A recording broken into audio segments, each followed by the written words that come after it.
अब मैं डिस्कस करूंगा एसिड एंड बेसिक इक्विवेलेंट।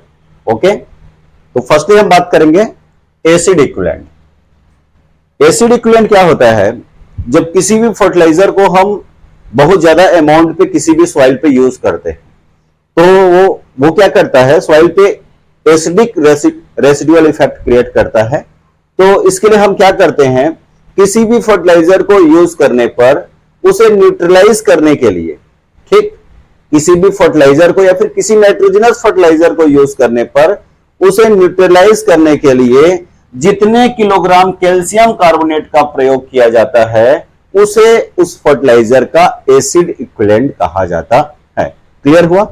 किसी भी फर्टिलाइजर के प्रयोग करने पर उसे न्यूट्रलाइज करने के लिए जितने किलोग्राम कैल्शियम कार्बोनेट का यूज किया जाता है उसे उस फर्टिलाइजर का एसिड इक्विवेलेंट कहा जाता है। फर्टिलाइजर दिया हुआ है, यहां से जो क्वेश्चन आपके एग्रीकल्चर कॉम्पिटिटिव एग्जाम में पूछे जाएंगे वो सब क्वेश्चन पे मैं डिस्कस करूंगा। फर्स्ट ट्रिपल स्टार करेंगे, आपसे एग्जाम में पूछा जाएगा कि वे कौन से फर्टिलाइजर है जिसका मैक्सिमम एसिड इक्विवेलेंट होता है, तो आंसर करिएगा एनहाइड्रस अमोनिया। ठीक, तो एनहाइड्रस अमोनिया का एसिड इक्विवेलेंट कितना होता है? 148 kg। नेक्स्ट जो फर्टिलाइजर है अमोनियम क्लोराइड, इसका होता है 128 kg। अमोनियम सल्फेट का होता है 110 kg। अमोनियम फास्फेट का एसिड इक्विवेलेंट होता है 86 kg। क्लियर? ट्रिपल स्टार करिएगा, very most important, urea and DAP. Urea का एसिड इक्विवेलेंट कितना होता है तो याद रखिएगा 80 kilogram. DAP die ammonium phosphate का कितना होता है तो 77 kg। एंड लास्ट पॉइंट तो आपको याद ही रखना है, क्यों? क्योंकि क्वेश्चन ही है कि सबसे ज्यादा एसिड इक्विवेलेंट किस फर्टिलाइजर का होता है तो एनहाइड्रस अमोनिया 148 kg। सबसे कम एसिड इक्विवेलेंट किस फर्टिलाइजर को होता है अकॉर्डिंग टू ऑप्शन, तो अमोनियम नाइट्रेट 60 kg। तो 4 एसिड इक्विवेलेंट तो आपको ऐसे ही याद हो गए। कैसे? कि सबसे ज्यादा एसिड इक्विवेलेंट किस फर्टिलाइजर का होता है? Anhydrous ammonia 148 kg। सबसे कम लोवेस्ट एसिड इक्विवेलेंट किस फर्टिलाइजर का होता है? Ammonium nitrate 60 kg। Then urea का कितना होता है? 80 kg। Then di ammonium phosphate का होता है 77 kg। Clear?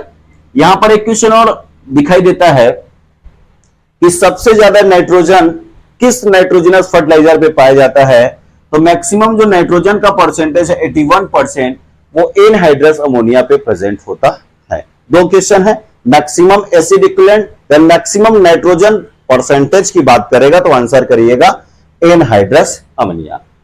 Okay, last point है बेसिक इक्विवेलेंट। तो फर्स्टली क्वेश्चन तो यही है कि व्हाट इज बेसिक इक्विवेलेंट। मैंने आपको बताया कि किसी भी फर्टिलाइजर को यूज करने पर सॉइल पे जो एसिड या बेसिक क्रिएट होता है उसे न्यूट्रलाइज करने के लिए जितने किलोग्राम कैल्शियम कार्बोनेट का यूज किया जाता है उसे उस फर्टिलाइजर का एसिड या बेसिक इक्विवेलेंट कहा जाता है। ओके, तो फर्स्ट बात करेंगे मैक्सिमम बेसिक इक्विवेलेंट किस फर्टिलाइजर का होता है, तो यहां पे लिखा हुआ है कैल्शियम साइनाइड का सबसे ज्यादा 63 kg बेसिक इक्विवेलेंट होता है। Then next sodium nitrate and potassium nitrate. Sodium nitrate potassium nitrate का बेसिक इक्विवेलेंट कितना होता है? 29 kg होता है। And last lowest calcium nitrate का 21 kg। तो इसमें भी दो क्वेश्चन याद रखिएगा प्यारे। सबसे ज्यादा बेसिक इक्विवेलेंट किस फर्टिलाइजर का होता है तो कैल्शियम साइनाइड 63 kg। सबसे कम बेसिक इक्विवेलेंट किस फर्टिलाइजर का होता है तो कैल्शियम नाइट्रेट 21 kg। ठीक, ये रहा फर्टिलाइजर से रिलेटेड कुछ इंट्रोडक्शन पार्ट। यदि ये वीडियो अच्छी लगे तो इसे ज्यादा से ज्यादा शेयर करेंगे और हमारे इस YouTube चैनल को सब्सक्राइब करें। धन्यवाद।